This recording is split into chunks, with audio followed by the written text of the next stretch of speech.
Welcome back to another special episode of the Times Record News Brew Review, Beer of the Week.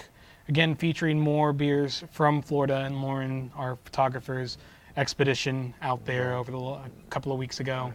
Brought back some really good beers, still featuring one from Miami Beer Company. This one is a Domino Pilsner. So just, what do you think is in that can, just based off of how it looks right now? There's literally no telling. Maybe hours of fun. Possibly. This is, out of all the other cans that that she's brought back, this one's the most intriguing. Looked up a little bit about Domino Pilsner on their M.I.A. Brewing's website, or M.I.A. Beer Company's website. I'm sorry if I said that wrong. It's a light-bodied German-style Pilsner lager with a well-balanced noble hop presence, which, as you were telling me, right before we started filming this, that's typically an American hops. Right. Noble hop's an American-style hop, but this is a German-style beer. So we'll see if that little mashup is interesting, or if it maybe just tastes weird. I don't know. Yeah, so they usually put a little bit of a twist on all the beers that they've done so far that we've tasted. So we'll see how this one is. It leans a little more towards the aromatic side of the noble hops. It's floral, earthy, and spicy noble hops paints a beautiful portrait in style many consider to be the first beer to truly showcase the range of complexity of hop flowers. That was a pretty good... That's a quote from their website, by the way. Yeah, that was a very good... editorializing. Yeah, that was a very good explanation, like as far as, whenever I read stuff about how people describe their beer.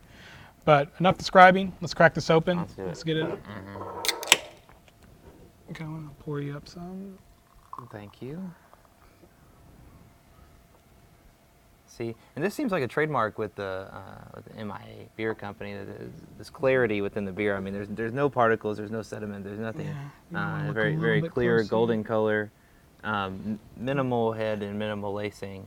So yeah, the last two beers we tried before this from them. Yours looked very well carbonated. It made us beat the glass.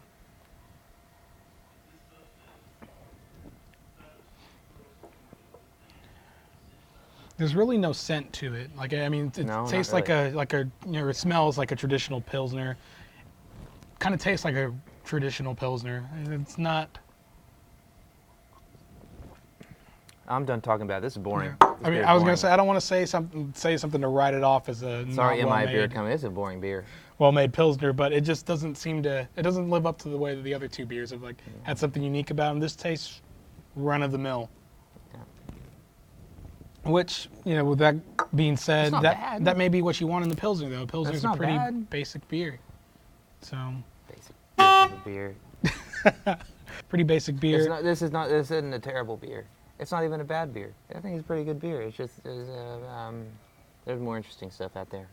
You could find something cool pretty similar to this beer. You can play Connect 4 with the can, I guess. I don't know what you could do.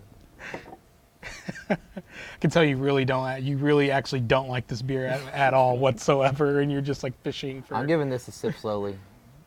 That's what I'm doing. I'm kind of surprised. I'm giving it a sip slowly as well. Yeah. Kind of teeters, for me personally, on a mugs down, just because when we're talking about beer that's from another state that we can't readily get, and you're not really getting anything special from it. You'd be better off just going down to Local Boys or Cox and picking up a Texas Pilsner. I'm just trying to finish my beer. But anyway, if you're in Miami, if you're in Florida, look for M.I.A. beer, look for Domino Pilsner, give it a try and see what you think. Otherwise, you can head to timesrecordnews.com, go to the entertainment section, and click on the Brew Review tab, and you can find out more about Domino Pilsner, about M.I.A. Beer Company, and all the other beers that we featured on the Brew Review.